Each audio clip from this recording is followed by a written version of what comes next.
From the Samsung Production Studios in the heart of Hazleton, Pennsylvania, it's your News 13. Brought to you by SSP TV and the Standard Speaker. Police in West Hazleton are on the hunt for a man who invaded the home of a woman, her small child, and he had a gun in hand. The late-night home invasion is where we begin tonight, live at 5. And later, former Penn State assistant football coach Jerry Sandusky was back in court today. Was his case dismissed? Good evening, and thanks so much for joining us, everyone. I'm Kristen Bazinski. A scary night for a West Hazleton woman and her small child as a man forced his way into their apartment with a gun in hand. Police got the call around 9 o'clock, but by the time they got to the apartment building at 500 West Green Street, the suspect was nowhere to be found. West Hazleton police tell us the suspect threatened the woman and her son, but neither were hurt. The suspect then fled on foot, and police are following up on some leads in the case. But as of this 5 o'clock newscast, no arrests have yet been made. For the safety of the victim, police are not releasing any names. However, police do urge anyone with information related to this crime to dial 911 immediately or call the police station direct at 455-3733. Several guns were stolen from a home in Klein Township earlier this week. Police in the township tell News 13 that the break-in happened at 14 James Street in Calares. 6 guns total were taken: 2 pistols, a revolver, 2 rifles, and a semi-automatic shotgun. Anyone with information on this burglary is asked to call Klein Township Police at 929-2354. In response to the burglary in Klein Township and with the weather getting nicer, police there have some reminders for residents. Maintain your properties, including cutting the grass. Make sure you keep pets on a leash and clean up after them, especially when taking walks. Officers will also be looking for abandoned vehicles along township roads, and if they're found, they will be towed away. Remember, it is illegal to operate ATVs on streets or sidewalks. Also, parking ATVs on sidewalks is prohibited in Klein. Police also remind parents that it is illegal for children to ride mini bikes, go-karts, and motorized scooters on streets and sidewalks. Klein Township Police are cracking down on violators, but say it's all in an effort to ensure all residents have a happy and safe spring and summer. You can call Klein Township Police with any concerns that you may have or problems you may encounter. We are learning more about this accident involving an ATV and minivan Tuesday night in the city of Hazleton. It happened near 2nd and Arthur Streets. Police tell us 21-year-old Adrian Polanco of Hazleton was driving the wrong way on Arthur Street. The ATV, driven by 34-year-old William Rickert, was on 2nd Street headed towards Arthur Street. The van and ATV collided at the intersection. Rickert was seriously hurt, and a medical helicopter flew him to a trauma center. Witnesses at the scene told News 13 the people in the van fled the area on foot before police arrived. Hazleton City Police say their investigation into this accident continues tonight. There will be a lot of traffic this weekend, with folks driving to see family to celebrate the holiday. And because of that, local police departments, including officers from the city of Hazleton, are taking part in an effort coordinated by PennDOT to crack down on aggressive drivers and keep everyone safe this Easter. It's also important to crack down on motorists this time of the year because construction work is happening just about everywhere you look. Hazleton Police will patrol targeted roads starting today to catch drivers who are speeding, tailgating, improperly passing, and running red lights. The effort is part of the Pennsylvania Aggressive Driving Enforcement and Education Project, which runs through April 29th. Drivers caught speeding or who are involved in crashes in active work zones lose their licenses for 15 days if convicted. Former Penn State assistant football coach Jerry Sandusky was back in the courtroom Thursday morning for a pretrial hearing to discuss several motions, including one to have the case dismissed.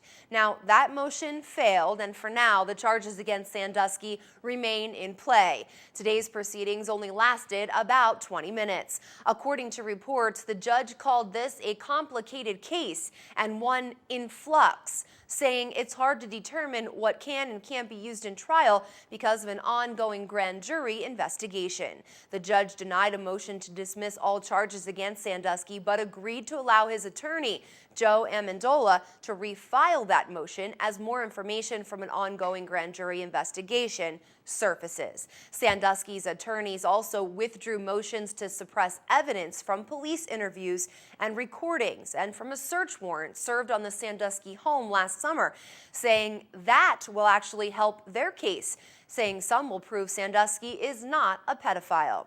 Trials set to begin June 5th, and both sides say they'll be ready. The judge says that he will have decisions on some requests, including how sequestered the jury should be, very soon. Coming up on News 13, we'll head over to one local learning center as they celebrated the Week of the Young Child. The early years are the learning years, and that's exactly why early childhood education is so important. Plus, you're never too old to get a visit from Peter Cottontail. We'll hop over to the Senior Citizen Center where these folks got a little visit. Stay with us.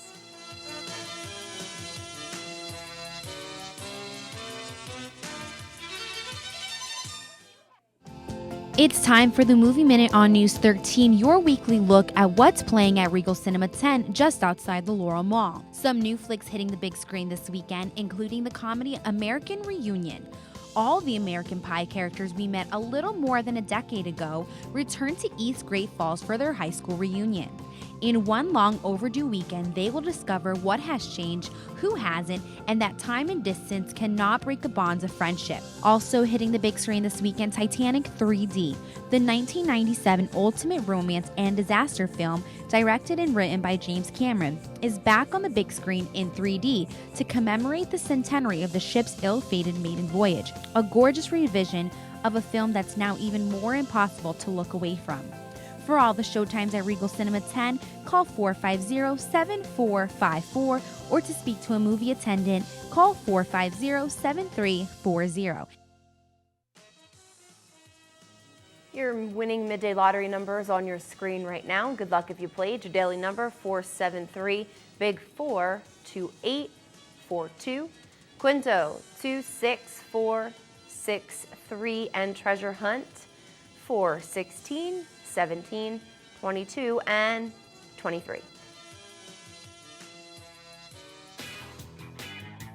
Good evening, everyone, and here's tonight's Talk of the Town. There will be a Vera Bradley Bingo hosted by the Henkel's Relay for Life team. This will be April 22nd at noon from the St. Michael's Rec Center in Freeland. Tickets are $20 in advance and $25 at the door. And for more information, you can call 455-9980 extension 144. And there will be a macaroni dinner to benefit the Teen Moms Relay for Life team. This will be April 29th from 1 to 4 p.m. at Frankie's Pizzeria. Tickets are $10 for adults and $6 for children. And for more information, you can call 579-8500. And that's tonight's Talk of the Town. News 13 extends our deepest sympathies to the family and friends of these recently departed. Carol J. Casterline of Hazleton. Services will be held privately and at the convenience of the family. The arrangements are under the direction of the Joseph E. Lehman Funeral Home. John Carl Hafer of Tamaqua. Private arrangements are being handled by the E. Franklin Griffiths Funeral Home. Robert D. Rhymesa, formerly of West Hazleton. The Krause Funeral Home is in charge of the arrangements. Barbara J. Sheptowski of Beaver Meadows. The arrangements are being handled by the Hillary J. Bonin Funeral Home. John C. Demchick of Hazleton. The funeral will be held Tuesday at 11 a.m. from the Damiano Funeral Home. Friends may call Monday from 7 to 9 p.m. And May Myers of Frackville. The Nice Heart Funeral Home is in charge of the arrangements. Tonight's obituaries have been brought to you by the Smilax Floral Shop on 15th Street in Hazleton. Free delivery to all local funeral homes. Call 570-454-0111. And by Mia's. Don't settle for the second best when dining out. Discover Mia's new low-price dinner menu for 2012. Remember, there's plenty of free gated parking in the Marco Building parking lot. Find us on the web at miasrestaurant.com or follow us on Facebook.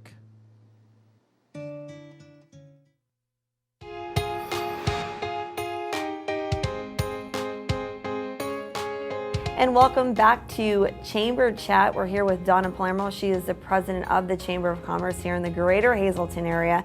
And today our focus is what's going on in the downtown. We want to keep our area looking its best and attract more businesses. Well, the Chamber has a specific committee. It's a downtown committee. We meet monthly. Businesses, we encourage them to attend the meetings. It's always the first Tuesday of every month at 8 o'clock at the Chamber office. And we address issues of concern, and we get involved in special projects. Some of the projects we've already done, naturally we've had a banner project that we had banners throughout the different seasons hanging on the street lights. Now that's on hold because of the Broad Street Corridor project, of which the Chamber keeps in touch with all the downtown businesses and provides information when there's updates going on with that as well. We've worked with the Keystone Job Corps Center. We've had new trash receptacles built last year, and we have 10 more coming this year to try and help the litter situation. Naturally, if you see litter on the sidewalks, you want to pick it up. Naturally, you need those receptacles to put them in. So that was a really nice partnership. We try to do events that bring people downtown. Our Welcome Santa program, our downtown mixer that we have. We have upcoming again our downtown car cruise in August. And thankfully to a downtown business, Tennyson's, they sponsor that. So we can make that happen. But again, the downtown committee is all geared towards highlighting the businesses that are downtown and bringing people downtown to shop, to go to the restaurants, to visit the businesses that we have here. So years ago, the Chamber was asked, by the business community, how could we attract people?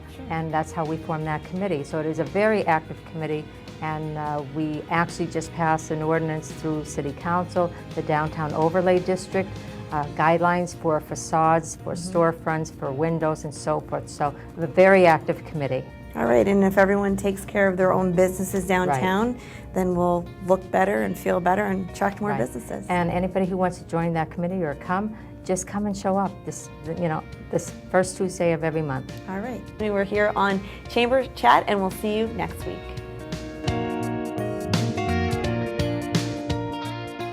Janine, thanks so much. Well, a quality early childhood education is important to parents, families, and communities. And on Thursday, it was all about getting the word out about early childhood education at one local learning center. News 13 stopping by Country Charm Early Learning Center in Drums for the celebration of the Week of the Young Child. Early years are the learning years, and it was all about supporting the journey here at the Learning Center.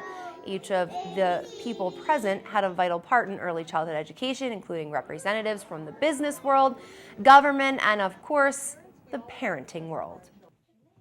He's learning amazing things. He comes home and surprises me daily with the things that he's learned, things that I would never think to teach him. It has helped her so much because she had no confidence in the beginning. She was very shy and laid back and reserved and was the one on the outside looking in and watching all the other kids having fun. And now she's the first one in line, almost pushing everybody else out of the way to say, I want to do it. Well, these kids are our future. From a business standpoint, these are our future workers. So it's important for them to learn the right way in quality centers between the years of 0 and 5. So when they hit kindergarten, they're ready to learn. It's a great day for early childhood education. Certainly programs like this are attributes of what society and what the education system looks for. You're starting out with your ABCs at an earlier level. The earlier the level, you could start from an ABC and go to an MBA or a PhD. There are children that are coming into our public schools registering for kindergarten, believe it or not, that have never seen a book, have never been read to.